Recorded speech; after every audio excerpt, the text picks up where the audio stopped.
hub with a lot of foreign workers, a lot of obviously a financial hub for Asia. Is this likely to have a chilling effect? Yeah, that's a really good question, Corin. And the answer is yes. There are deep fears that, Hong Kong's allure as this free and thriving liberal and capitalist city on China's doorstep. We're not seeing a mass exodus of capital at the moment. I think people are still really waiting for the details. The city is on tenterhooks right now, and there will indeed be a very sort of uneasy period of uncertainty ahead.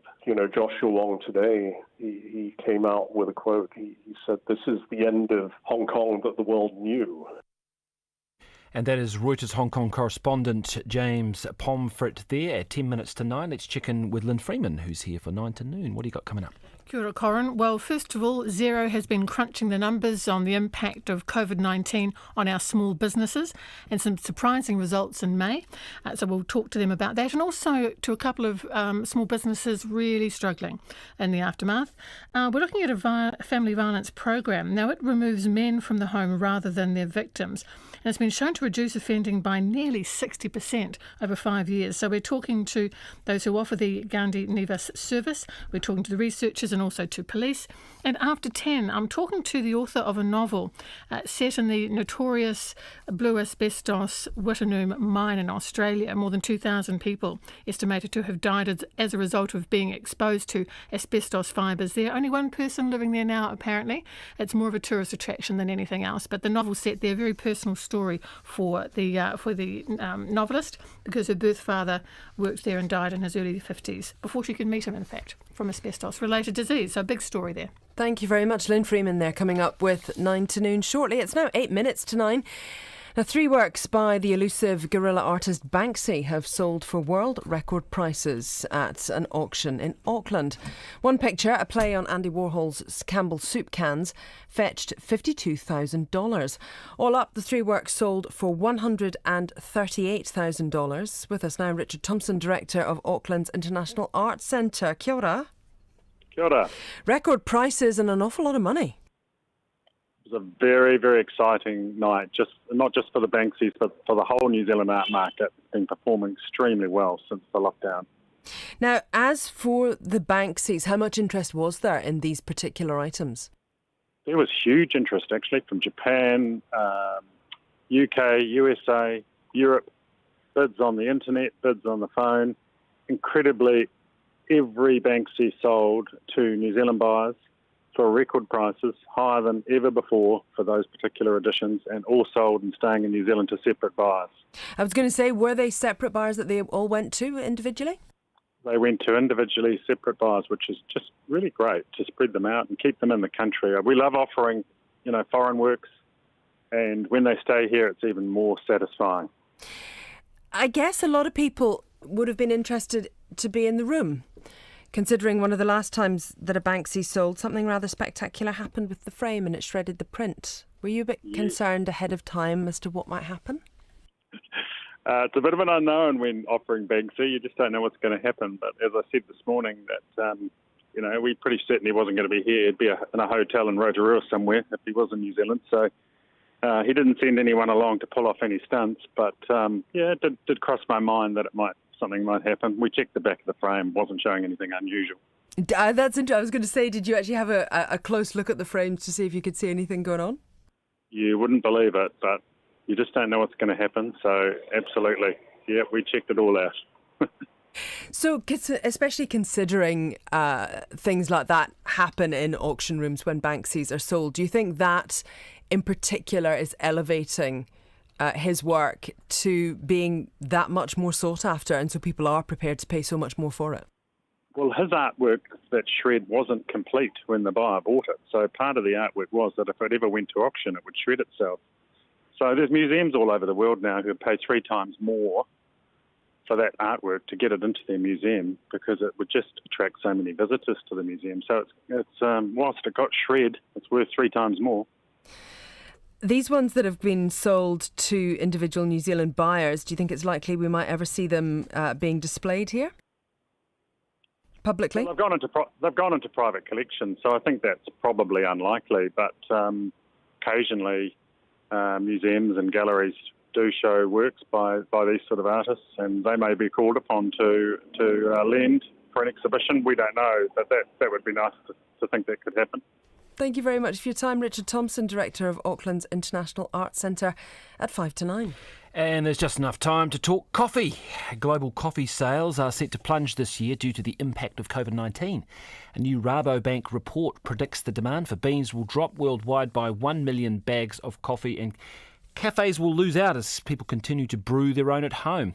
Alice Burton from John Burton Coffee, New Zealand's largest green coffee importer, joins us now. Hi, Alice. Good morning. How are you? Very well. So I understand there's plenty of coffee being grown, but the demand is really falling off a cliff. Yeah, I mean, look, it's no secret that Kiwis love their coffee, but traditional buying patterns have inevitably changed since COVID-19 began. The decline of the out-of-home coffee consumption, driven from closure of cafes and restaurants, has been short-term in New Zealand, but the new coffee habits formed at home may reflect the new normal moving forward. So what, people aren't going to cafes, they went into lockdown, they were happy to brew their own, do the plungers, stovetops and that sort of thing? Yeah, I mean, they dusted off their old plunger, old stovetop and got into brewing at home. We also are a traditional tea drinking nation, so people got out some tea bags and looked at that as well. But look, we've seen growth in cafes again since they have opened, but it has been hard for New Zealand businesses, that's for sure.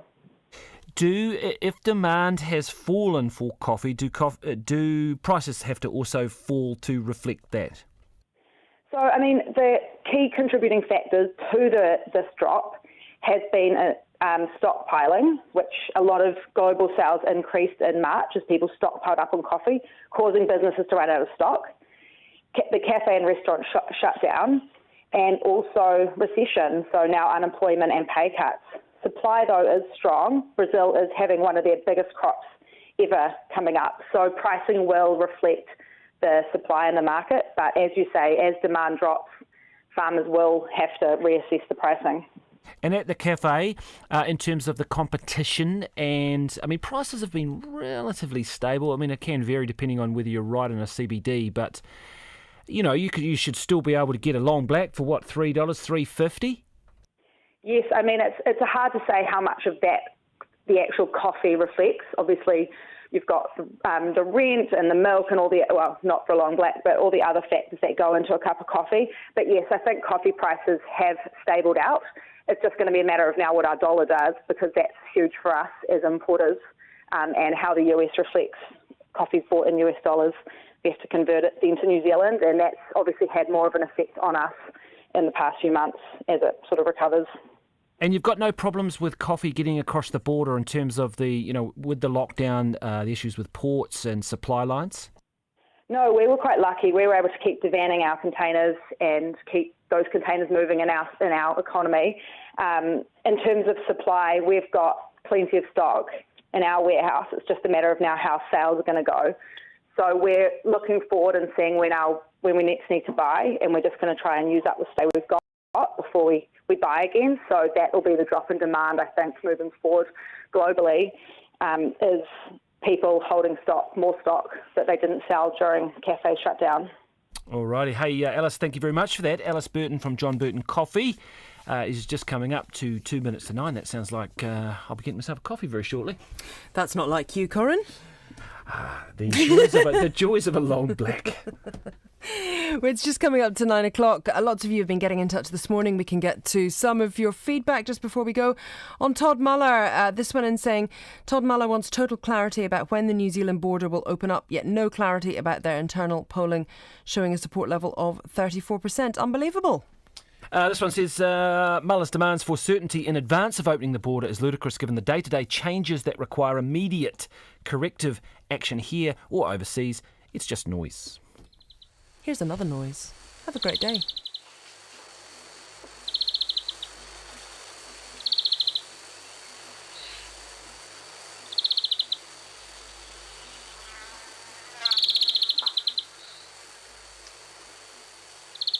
The European greenfinch. Katoa. Greetings, everybody. As you can see, I'm joined on the stage today by the Minister for Infrastructure, the Honourable Shane Jones, and we are here today to make announcements about the $3 billion allocated in Budget 2020 towards infrastructure projects. The Coalition Government went hard and early with our health response to COVID-19, and we have been able to open our economy up quicker than many other countries around the world, and this gives us a head start on our recovery. We will recover from COVID-19 by investing to stimulate the economy and create jobs, and a big part of our plan to do this is through infrastructure investment. We know how important infrastructure is to our economy. The sector makes up about 13% of the New Zealand economy. Before COVID-19 hit, the government was already making record investments in infrastructure.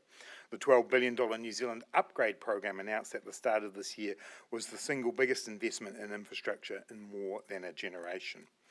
We are also making sure that we have the workforce to build this infrastructure, and I note from today, July the 1st, all apprenticeships will be free in New Zealand, and construction trades training is also free. We're putting $1,000 a month on the table for businesses to help cover the costs of an apprentice's first year, and $500 a month for the second year to ensure apprentices stay in work and to help New Zealand build up the skilled workforce that we need.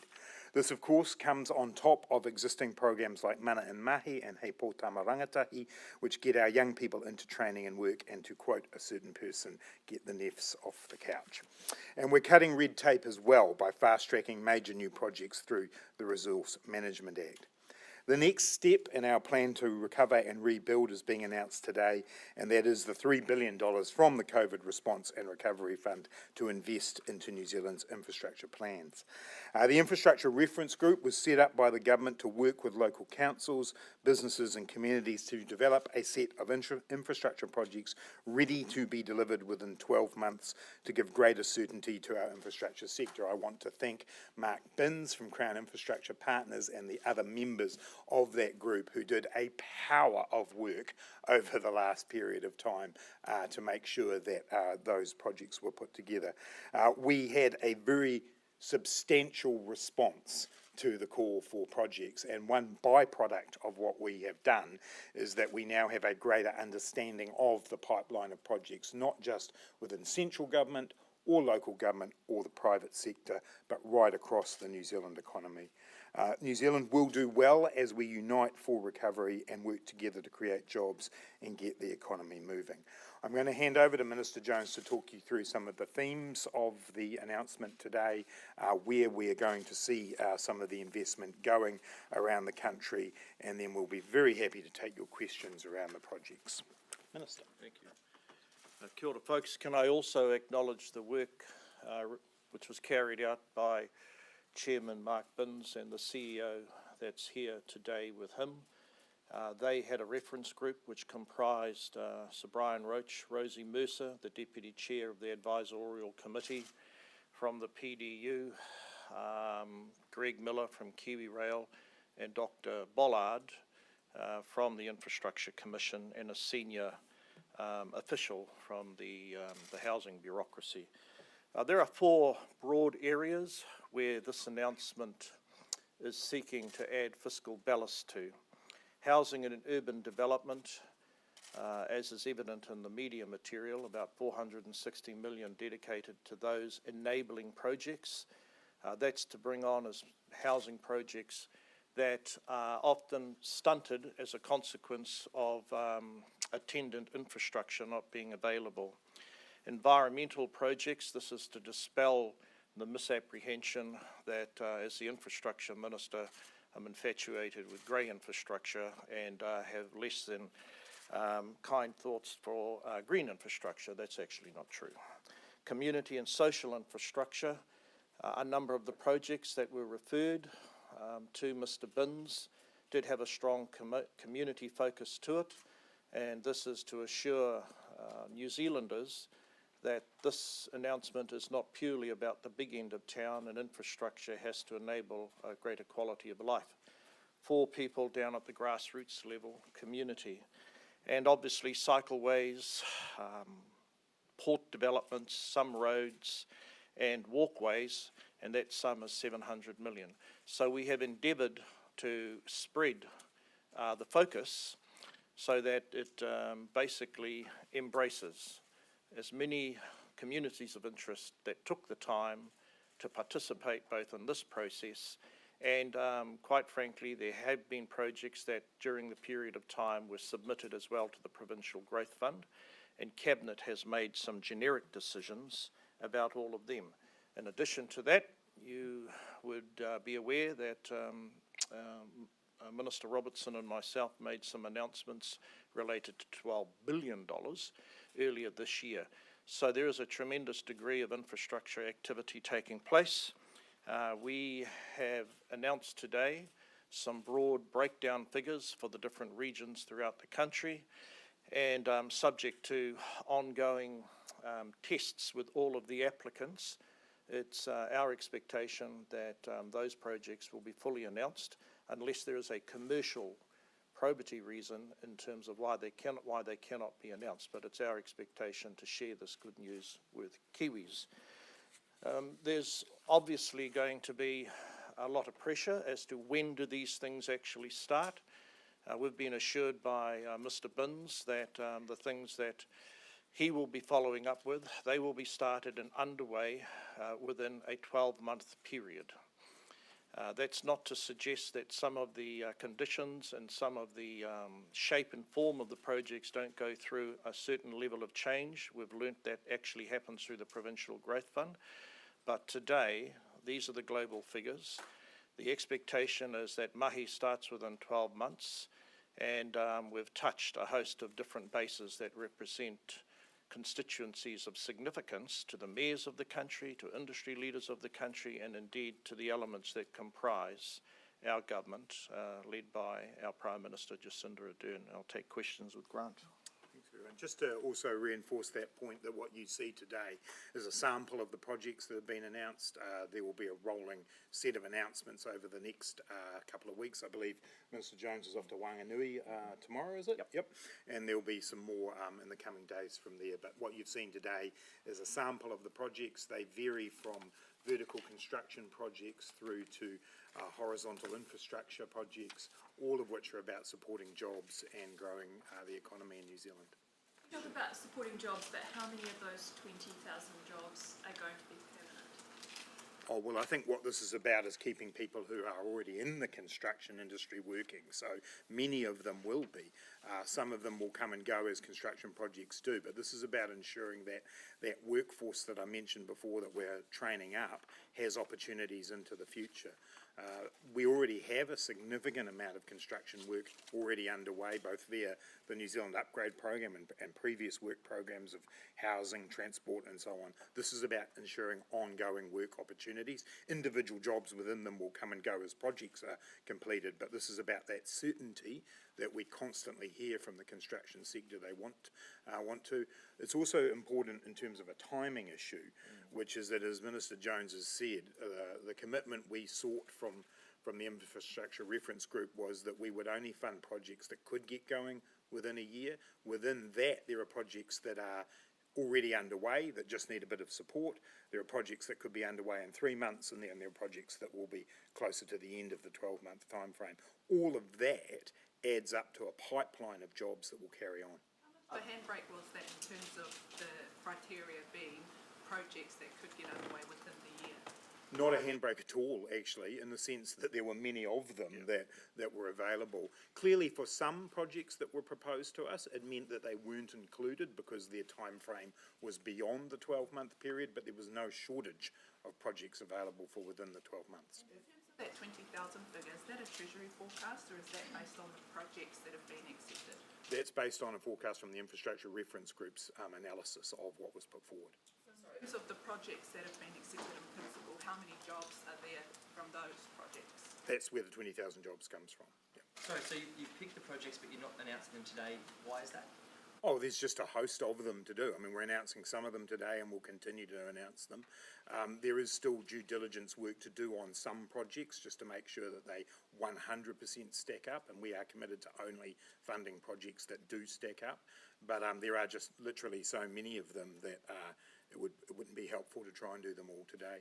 Forgive me for losing track of the pockets of money, but is this the first $3 billion out of your $20 billion fund? No, this is the $3 billion that was allocated in Budget 2020. If the aim is to shore up confidence in the construction industry, why not announce all the projects so that the industry can plan for the jobs in the different areas and types of construction projects? Look, there's nothing to conceal here, but we've taken advice that a number of these projects, given that they're not purely with local government, they are with other commercial players, and just as the case with the Provincial Growth Fund and its $3 billion project, from time to time, we want to be absolutely right that we're not announcing things that unwittingly we've shared information which at this stage has to remain private between the Crown and the applicants. But neither the Treasurer or I have any agenda leaving anything under a rock, but this is a sample of what each region has put in, and we are willing to roll out. And we'll have the full announcements within a couple of weeks. Are there any public-private partnerships on the list? No, I don't believe so, other than the fact that we're funding them makes them a public-private partnership, but not in the structural terms that you're referring to, no. Some of the projects... Are there purely private projects on the... So there are some things that are private sector projects that are being backed by the government. More often than not, they are contributions from the Crown, not the full cost of being met by the Crown, but contributions to those. So we have projects that are central government ones, and you'll see in the list that we've released today, for example, here in Wellington, around the District Court upgrade. We've got local government projects. We've got partnerships with some private sector entities as well. Those local government projects sort of plugging a gap in local government funding. Oh, I think if you take the example of one that I think's a fantastic one down in Blenheim around their library and art gallery, they're well advanced in that project.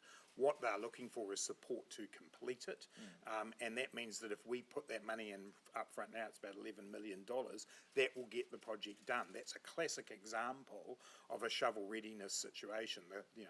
The district council there's got a lot of pressures on them. We can come in with a reasonably modest amount of money and get a project completed, get people working. It's a great partnership. I mean, we did seek out those applications that with some additional Crown putia then would turbocharge those projects. They have been triaged by Mr. Binns and his group, and quite frankly, that's a case where we can actually get acceleration by the Crown covering off in a post-COVID environment, that element where there was uncertainty. Is 3 jobs enough when you're spending around $10 million? Well, it depends. Each project depends. Which one are you referring to there?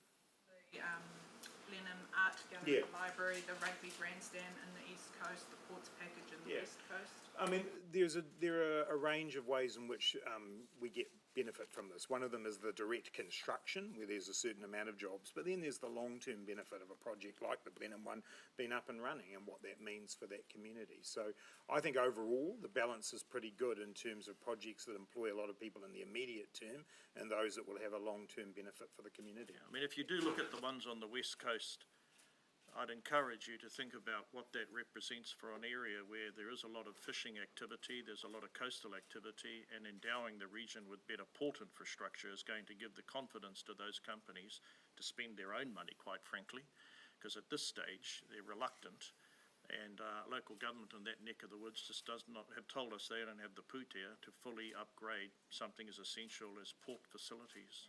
In terms of the rugby grandstand in the East Coast, is that the balance you're talking about between big town and grassroots? Yeah, look, I think in that case, that's a good example, and you'll see when further projects for Tairāwhiti get announced, you'll see that there are much larger projects within that. What the grandstand's a good example of is a community project that area really wanted done. And we've sought out to get a balance between those smaller projects that can be done very quickly, that are going to provide a benefit to the community, and longer term ones that are about, more of the infrastructure needs that will, improve productivity or that will support the supply chain in a particular area. So within each region, you'll see very small projects and much larger ones. In terms of the private projects on the list, the money is a grant, it's not a loan, and there's no sort of public ownership of the criterion that we've worked up with the Crown Infrastructure Partners is not dissimilar from the Provincial Growth Fund, where we give the flexibility. If it's simpler to just issue a grant, that's what we do, but we're taking advice from Mr. Binns on specific projects, whether or not they represent a concessionary loan or some other type of intervention, and we have really left that with, quite frankly, our commercial experts, which is represented by Mr. Binns. Clearly, when we're entering into arrangements with private sector entities, we'll look very carefully at making sure they're ready to go, that the financing is done in the most appropriate way. The vast bulk of the projects we're doing here have some involvement from local government or some involvement from central government, but where there are specific private sector entities, we'll move very carefully there because we understand the importance of getting that right, and as Mr. Jones says, he has a great deal of experience of that from the PDU. Would you take any stake in any of the projects? I think that's unlikely. These are projects that we want to get going. They're not about necessarily a major business transaction like that, but as Minister Jones says, that's why we've got the expertise of Crown Infrastructure Partners involved to make sure those contracts work well. And the other five, so there's the $3 billion fund, but you mentioned $5 billion worth of investment. That's the leveraged investment of other partners. So is that $8 billion in total or $5 billion in total? It unleashes $5 billion in total. Right. And the partners are mainly local government. That's crowding in local government investment, or as well as private investment, the other $2 billion? It's both. Yeah, it's a variety. Mr. Jones, on fisheries, do you still think the COVID Can you speak on fisheries, do you still think that the COVID pandemic may have caused the delay in the rollout with cameras on boats? Okay, look, I will gladly address any fisheries issue, but if we can confine the initial corridor to the Minister of Finance and myself about infrastructure. That would be good. Colette, is that on infrastructure? Yep. So can you just clarify for us that, you said that you want to get things right with the private people first before you make them, but you will be making the list of all, all projects. 100%. Public money, public have a right to know? Yeah, 100%, and it's merely a matter of days or possibly a week or two, but other than that, you'll see announcements being rolled out continually over the next period. So, I mean, if you look down... And going around the country announcing no, not particularly, Hamish. I mean, we just want to make sure we get it right. We know that all of you will analyse very closely each individual project, as you should, and we want to make sure we've got that 100% right. We've given you a taste of the projects today, plus, as you'll see on the screen, the regional breakdown of them. We're just doing the final due diligence on one or two of those projects, and then they'll be announced. So they won't be announced with, ministerial visits around the Oh, country? well, they may well be, yeah. Yeah, no, I wouldn't want to break a habit. Will you be involved in any of the infrastructure discussions that pertain to small communities that have a lot of Māori there? So a lot of the projects that have been submitted to Mr. Binns, they have iwi involvement. When we get to Auckland, you'll see that there is iwi involvement in our largest city. A number of the projects also, they don't require for example, accelerated treatment through the new RMA provisions. They're up and standing, and happily a number of those involve Māori. And I look, just before we wrap up, Grant and I want to go on record for thanking not only CPI but the officials in our various offices who have worked tirelessly with Treasury, Crown Infrastructure Partners, in particular the folk in my office and Grant Robertson's office. It's been a helter-skelter thing to do because, as you might imagine, we've had a lot of COVID priorities to deal with over the last 6 weeks. Yeah. Just note too, one of the projects we announced today, Ngāti Whakāwai are a key partner in as well, so there's numerous examples of that. What potential is there in, Sorry? what sort of potential is there in that sort of partnership in unlocking that urban land development? Huge. And that's a really good project and a really good example of that. And we did look very closely for things that not only create jobs but also have that long-term development potential. In many ways, anyone who's done any large-scale urban development projects understands that it's the horizontal infrastructure you need to get right first. This has been a long time. That particular project has been a long time coming. I know my former colleague Mayor Steve Chadwick and others have been pushing very hard for it. It is a genuine partnership, and I think there's massive opportunity for that. We'll just take a couple more. I'm just wondering how you made these decisions around allocations for different regions. So 500 million for Auckland, 90 for One of the things that we did was we got some very good analysis from Mr. Binns and his and the reference group team around where the impacts of COVID-19 would be felt, and Clearly, we can all identify things like, tourist areas like Queenstown or the West Coast and so on. But actually, our major cities have also been significantly affected, and without the interventions that we're making through this and other policies, we saw risks of even higher rates of unemployment than we're going to see. So we did it on the basis of that analysis. The truth is, every region in New Zealand has been affected by COVID-19. So nobody is in a position where they haven't been, but there are some regions where the population is larger, there are some regions where the impact is larger, and so therefore you'll see that reflected in those numbers there. In terms of water infrastructure, why no money towards that? You only have to look at Auckland's water woes to see how much water infrastructure is crumbling. Look, I'll make a few remarks, and the deeper question I'll defer to the Treasurer, but in a number of these projects, well over $200 million has been dedicated to water catchment resilience. That relates to the fact not since the early 1980s have our stop banks and associated water resilience features been invested in. The regional councils have done a tremendous amount of work over the last 2.5 years working with ministers. We advise them to trot off and deal with Mr. Binns. So that is a significant water project for regional New Zealand and a practical response to obviously the changing climate in respect of three waters. So just to make the point that flood protection, climate resilience, water issues are dealt with here. In terms of three waters, that is on a different track and one that I hope to have something more to say about in the next few days. Well, as we've said here, there's 20,000 jobs attached to these projects. For the construction industry, this is also about certainty so that they will keep people on and that they know that there is an ongoing pipeline of work. I've also been really clear, and I said it on budget day, this $3 billion on top of the $12 billion we put in is only part of our infrastructure program. And that will go on into the future because what we've identified through this exercise is the scale of work that needs to be done in New Zealand, and so we will keep working on it. Okay, folks, I've got to go and speak in the House, so if there's anything on fisheries, I've got a couple of minutes, and that's it. I'll leave that to you. Do you think the COVID pandemic, do you still think the COVID pandemic may have caused the delay in the rollout of cameras on boats? Oh, look, there's a great deal of falsehood around this whole yarn. The party I belong to, we voted recently to support the kaupapa on the west coast of the North Island, where fishing activity is going to be significantly restricted in order to create a dolphin sanctuary. Secondly, the pace at which the cameras policy has travelled has really been a reflection of how complicated the project is. I don't back away from saying that COVID has probably slowed things down, but any suggestion that I personally have swung my fish scale taiaha around and slowed it and caused it not to come to pass is a barefaced lie. You're saying operation was a compromise. It's not a national rollout. It's been delayed. There have been delays for years.